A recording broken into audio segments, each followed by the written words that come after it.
Hola mi gente, ¿cómo están? Bueno, estamos con otro vivo más.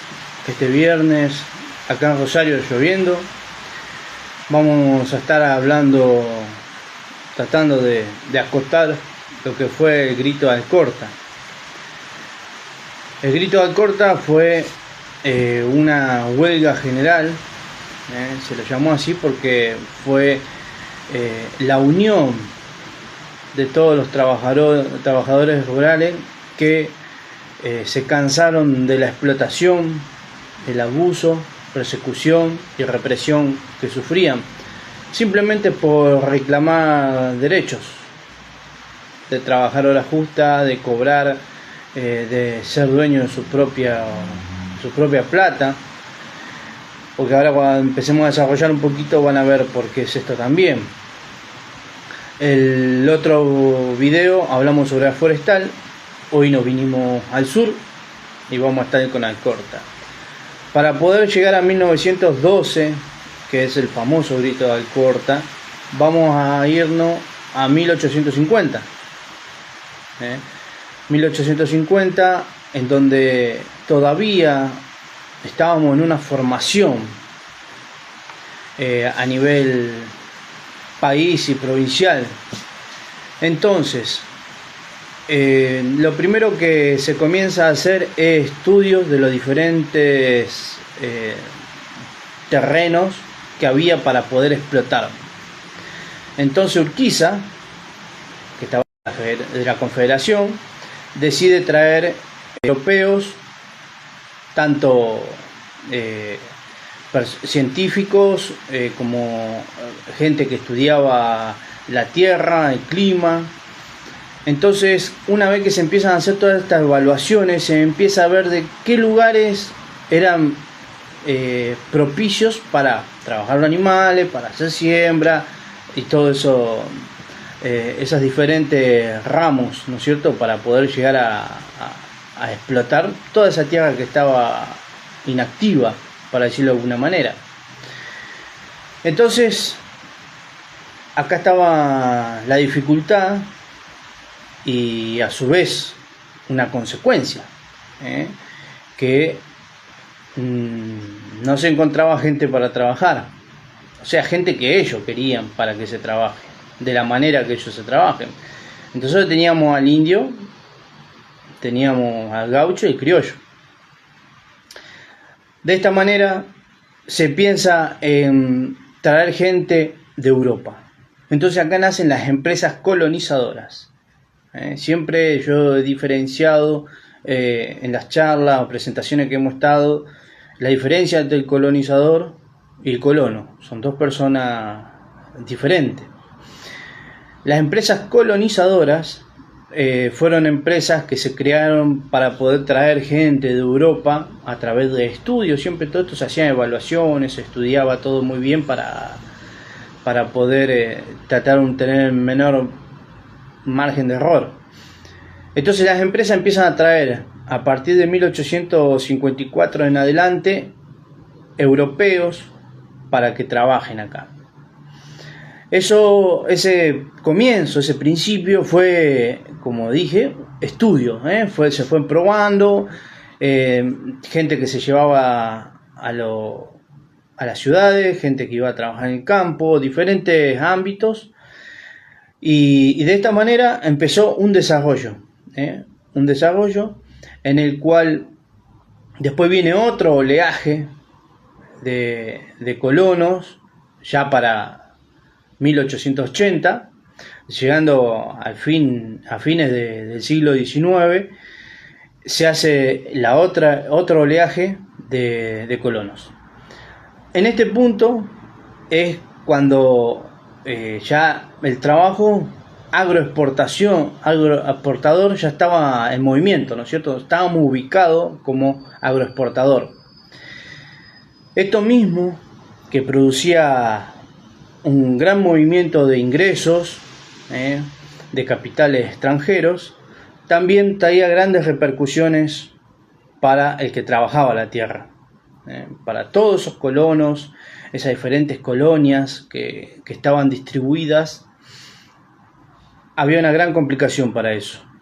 Esa complicación era que no, como dije al principio, no tenía ningún tipo de regulación. ¿Por qué? Porque las empresas colonizadoras traían a la gente con un contrato. Ese contrato hacía una descripción completa de las personas que están entrando, las parcelas que se les va a dar, o las tierras que se les van a trabajar, las herramientas, los animales, todo lo que se le dé, estaba todo anotado en esos contratos. Entonces, si era una familia de 5 personas, se anotaba un adulto, 2 adultos, 3 menores, por ejemplo, 5 personas. Si eran 9, se hacía lo mismo, se hacía una descripción, se ponían los años que tenía, no sé, una niña de 7, un niño de 12, otra niña de 3. Entonces se hacía toda esa descripción. Eso es los contratos. Esos mismos contratos tenían puntos en los cuales daban un margen en el cual tenían que dar retribución de eso mismo, porque no era gratis, por supuesto, había que pagarlo. Entonces tenían un contrato con un plazo para pagar. Y acá estaba el otro problema, que a los terratenientes no les importaba cómo a vos te fue, la cosecha fue buena, fue mala, a mí me tenés que pagar mi plata. Porque había un subalquiler. Los mismos los terratenientes que arrendaban los campos se los subalquilaban a los colonos. Ese subalquiler que le daban a los colonos, bueno, era lo que es estar en negro, para decirlo de alguna manera, ¿no es cierto? Para ubicar. Pero era un poco más que estar en negro, era una explotación sin voz. ¿A qué voy sin voz? Es que nadie podía decir nada y no había nadie que te respalde. Lo que relata la empresa colonizadora una cosa, conmigo me tenés que pagar lo que yo te estoy pidiendo. Entonces, ¿qué hacían? Le alquilaban parcelas para que puedan vivir. Entonces las condiciones en las que vivían no están lejos de lo que hablamos de la forestal. Por eso vinimos al sur, hablamos del norte y fíjense la relación, y es en el mismo margen, más o menos el mismo margen de años, ¿se acuerdan? La fecha. Entonces tenía este era un punto, ese subalquiler, un punto donde había una gran explotación, un gran abuso de parte de los terratenientes. Entonces están los colonos que vienen en una oleada, después viene la segunda oleada, cuando todo esto ya está en la agroexportación, se produce el epicentro de granos y Santa Fe estaba ganando gran fuerza, una gran entrada económica, fortaleciéndose, creciéndose, y era todo gracias al trabajo de estas personas que estaban ocultas. Entonces, ¿por qué es en Alcorta? Porque en Alcorta aparece una persona, Francisco Bulzani, el cual empieza a dar voz, a conversar con otros trabajadores, hablando un poco de esto. No nos podemos dejar explotar, tenemos que ver de qué manera podemos arreglar esto, porque ya, llegaron a un punto de que no sabían de dónde sacar plata para poder pagar lo que exigían los terratenientes. Porque ¿qué pasa? Los terratenientes se levantaban hoy y decían, bueno, mañana le voy a cobrar más. O sea, no había tampoco un cuándo. O sea, si un contrato, por ejemplo, no sé, alquilo algo, bueno, 2 años mantengo un precio, por ejemplo, vamos a poner, no existe, pero bueno, vamos a un contrato de hoy, cada 3 meses te aumento, bueno, perfecto. Pero esto no era así, esto era de otra manera, y eran con exigencia, y cuando vos no cumplías, represión, se solucionaba. Entonces acá aparece Francisco Bulzani, el cual se cansa, empieza a conversar, ¿no es cierto? Y en Alcorta, en una iglesia, donde estaban los hermanos Netri, el lugar donde se empezaron a hacer las charlas, se empezaron a conversar, porque estaban todas en las mismas condiciones. No importaba en qué lugar estabas trabajando, estaban todas en las mismas condiciones. O sea, todo lo que trabajaban y producían muchos era por unos pocos, esa famosa ley que hay por todos lados. Entonces, se empiezan a juntar después de cada misa, los domingos, empiezan a conversar, se empieza a sumar gente, y le dicen a Pascual Netri, que era uno de los hermanos, otro era José, le dice: padre, ¿usted nos podría ayudar con esto? Y él le dice: por miedo a la represión, porque por eso se juntaban en la iglesia, para no lo persigue. Entonces vos estás en una iglesia, estás en una misa. ¿Quién va a creer que ahí adentro se estaba armando lo que iba a ser Federación Agraria? Entonces se empezaron a juntar dentro de la iglesia, empezaron a conversar, le preguntan esto a los hermanos Netri y le dice: mirá, nosotros no nos podemos meter en esto porque nos pueden reprimir a nosotros, y otra, no estamos en condiciones de poder redactar nada para que tengan de espalda. Pero le dice: pero podemos hablar con mi hermano Francisco Netri, que vivía acá en Rosario. Era un abogado renombrado, reconocido, querido, muy luchador. Entonces arman la reunión, se vienen a Rosario, se juntan con Francisco Netri y empiezan a conversar, ¿viste? Y dice: bueno, perfecto, lo vamos a hacer a esto. Yo voy a hacer toda la redacción de los puntos y vamos a armar bien para que tengan una espalda y que sí o sí se puedan respetar los contratos, los horarios de trabajo, las pagas y todo.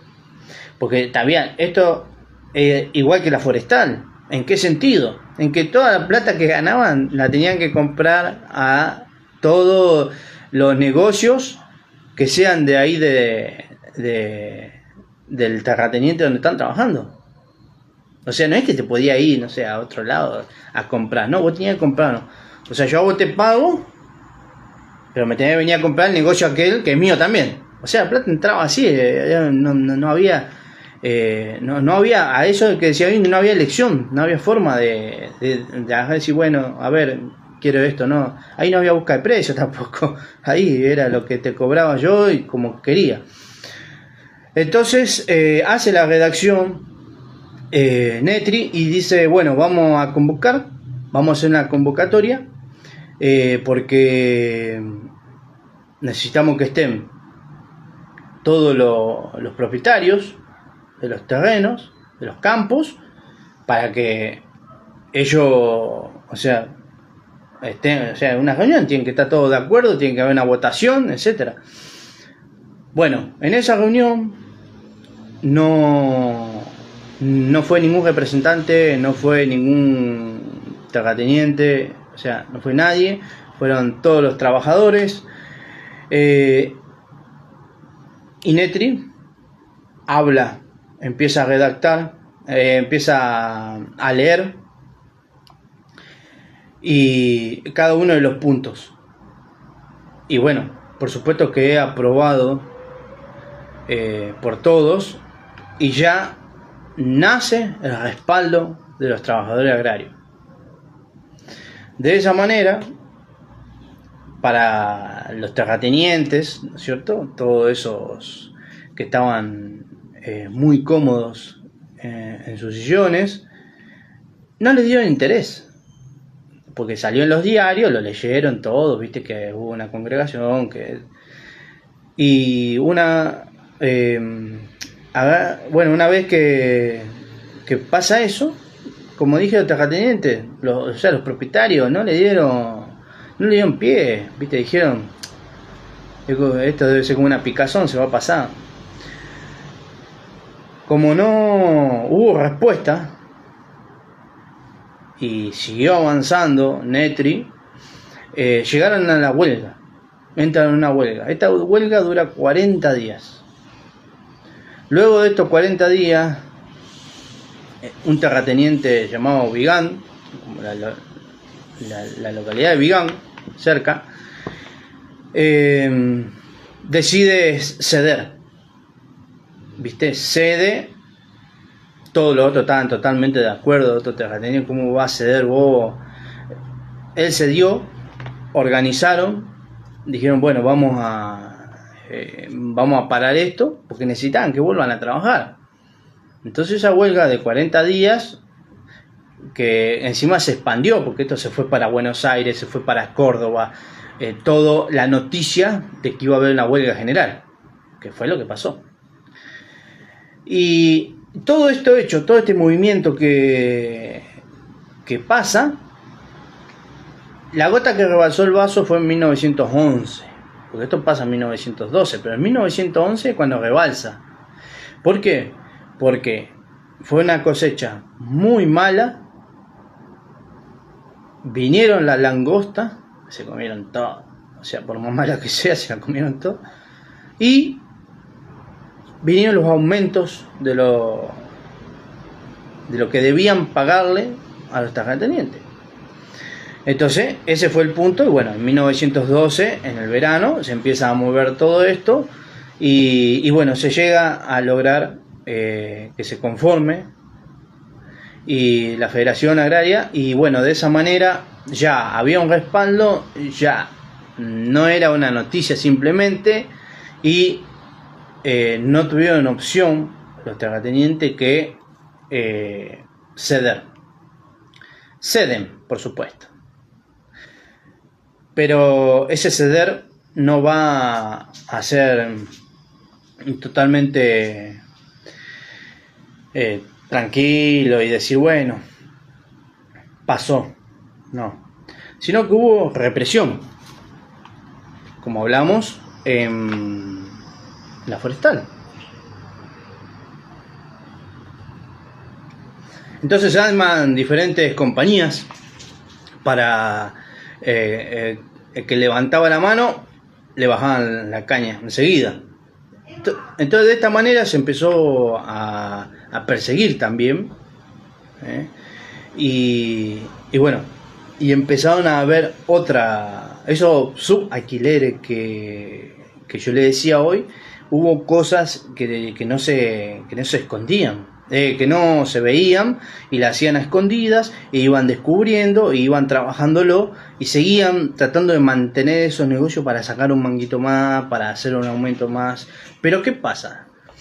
Todos esos trabajadores ya sabían que tenía alguien y algo que los respalda, una comisión que los respalde.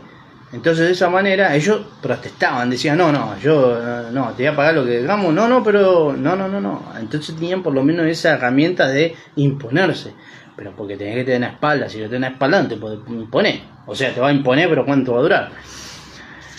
Entonces de esta manera es que fueron sucediendo los hechos, fueron avanzando, y se conformó todo ese bloque fuerte, ¿no es cierto?, de trabajadores que pudieron soportar todos esos males, y ni hablar de los sentires, o sea, todo lo que sintieron esa gente que vino nueva acá, a conocer un clima nuevo, a trabajar en climas nuevos, tratar de coexistir con los que ya estaban acá, el criollo, los pueblos originarios,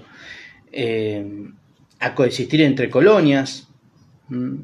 Entonces, porque por eso en San Baltambero de Orlando dice: primero llegaron los vascos, suizo, valesano vinieron, italiano dio piemontese, fundaron lombardo, dejaron su suelo. Entonces ahí nombra un poquito las colonias. Después, para ver un poco más sobre los colonos, los invito a ver las obras de Julián Ratti, maestro, que hizo la gran obra con film y todo, Argentina de los barcos, muy, muy linda. Y bueno, de esta manera sucedieron los hechos, como digo, se conformó, y bueno, todos tuvieron una gran alegría, empezaron todos a algunos a lograr tener el título de propiedad, porque una vez que vos le pagás a la empresa colonizadora, todos supuestamente te daban el título de propiedad. Pero bueno, ahí había un par de temas, como digo, su alquiler y todas esas cuestiones. Después le voy a leer ahora un fragmento de un libro de Rubén Tromp, El cielo de Jeremías se llama. Este fragmento yo lo he dicho varias veces en videos, porque es un fragmento que describe lo que le acabo de decir, ese sentir de esa gente nueva que vino a trabajar tierra nueva, climas nuevos, todo prueba y error, a coexistir con otra gente, con otras colonias. Y bueno, este fragmento del video, del libro, perdón, dice: nos llevó más de 5 años pagar la tierra. Cuando nos dieron el título de propiedad, no nos sentimos dueños. Para entonces, la llanura nos había enseñado que seguimos estando de paso y que nuestra dedicación, esfuerzo y nuestra porfiada esperanza no alcanzaba para conmover su milenaria apatía. La llanura nos impuso sus propias leyes, a pesar de los ruegos en francés, de las maldiciones en alemán, de los arados norteamericanos y los revólveres suizos. La llanura tiene alma y no nos lo dijeron. Eso dice el libro. Entonces, esto es un poco el antes y el después del grito de Alcorta y por qué fue que se produjo el grito de Alcorta. Así que mi gente, espero que les guste, espero que les sirva. Acuérdense de comentar, compartir, siempre estamos abiertos a que se comuniquen. Y estén atentos porque próximamente vamos a estar presentando el logo del Santafesinazo Cultural Veracruz Miño, en lo cual es una expresión de un sentir, de una visión, de un fuego interno que no podemos explicar, no se puede explicar, solamente hay que dejarlo que crezca y bueno, su calor creo que nos hará sentir cada vez mejor. Y es como digo, un sentimiento, es tierra, es aire, es agua, es música, es poesía, historia, es identidad santafesina. Así que mi gente, les dejo un fuerte abrazo costero.